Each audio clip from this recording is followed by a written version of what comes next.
Sitting M P Hibi ഈഡനെ രംഗത്തിറക്കിയാണ്. എറണാകുളത്ത് UDFിൻ്റെ പരീക്ഷണം LDF KJ ഷൈനയും NDA സ്ഥാനാർത്ഥി ഡോക്ടർ KS രാധാകൃഷ്ണനെയും കളത്തിൽ ഇറക്കിയിട്ടുണ്ട്. എന്തായാലും ശ്രീകാന്ത് നമുക്കൊപ്പം വിവരങ്ങളുമായി ചെന്നു. Sreekanth, good morning. പൊളിറ്റിക്കൽ ലീഗിലേക്ക് സ്വാഗതം. എറണാകുളം ഈ മഹാനഗരം, ഒരു മെട്രോ നഗരം, അതിൻ്റെ അടിയൊഴുക്കുകളിൽ ആരാണെന്ന് തീരുമാനിക്കാൻ ഇനി ദിവസങ്ങൾ മാത്രമേ ബാക്കിയുള്ളൂ. മറ്റന്നാൾ തീരുമാനിക്കപ്പെടും. എന്തൊക്കെയാണ് വിവരങ്ങൾ? Very good morning SKN. ഈ സാമ്പത്തിക തലസ്ഥാനത്തിന്റെ എല്ലാ പകിട്ടും പ്രൗഢിയും വിളിച്ചോതുന്ന തരത്തിലാണ് തെരഞ്ഞെടുപ്പ് പ്രചാരണം അതിന്റെ അവസാന ഘട്ടത്തിലേക്ക് കടക്കുന്നത്.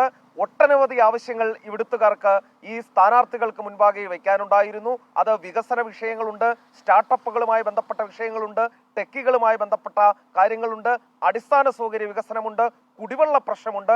അങ്ങനെ നിരവധിയായ വിഷയങ്ങൾ ചർച്ചയായി ഒടുവിൽ ഇന്ന് കൊട്ടിക്കലാശത്തിലേക്ക് കാര്യങ്ങൾ പോകുന്നു.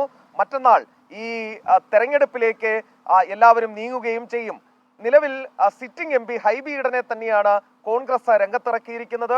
ഭൂരിപക്ഷം കൂട്ടാൻ സാധിക്കും എന്ന ആത്മവിശ്വാസത്തിലാണ് കോൺഗ്രസ് നേതൃത്വം ഇപ്പോഴുള്ളത്.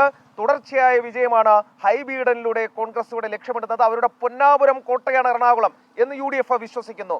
അതേസമയം തന്നെ ഏത് പൊന്നാപുരം കോട്ടയും ഒന്നിളക്കാൻ കരുത്തുണ്ട് എന്ന് വിളിച്ചറിയിച്ചുകൊണ്ടാണ് LDFിന്റെ പ്രചരണം കൊട്ടിക്കയറിയത്.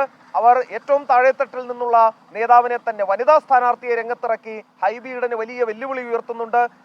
തെരഞ്ഞെടുപ്പ് പ്രചാരണ രംഗത്ത് എണ്ണയിട്ട യന്ത്രം പോലെ തന്നെ LDF പ്രവർത്തിക്കുകയുമുണ്ടായി. BJPയും വിട്ടുകൊടുക്കാൻ തയ്യാറായിരുന്നില്ല. അവരുടെ ഏറ്റവും സീനിയർ നേതാവ് ഡോക്ടർ KS രാധാകൃഷ്ണനാണ് എറണാകുളത്തിന്റെ മണ്ണിൽ മാറ്റുരയ്ക്കാൻ ഇറങ്ങുന്നത്. കഴിഞ്ഞ തവണ ആലപ്പുഴയിൽ വലിയ തോതിൽ വോട്ട് പിടിച്ച് BJP നേതൃത്വത്തിന് തന്നെ വലിയ ഞെട്ടലുണ്ടാക്കിയ ആളാണ് ഡോക്ടർ KS രാധാകൃഷ്ണൻ. അദ്ദേഹം ഈ എറണാകുളം ജില്ലയിൽ തന്നെ താമസിക്കുന്നയാളാണ്.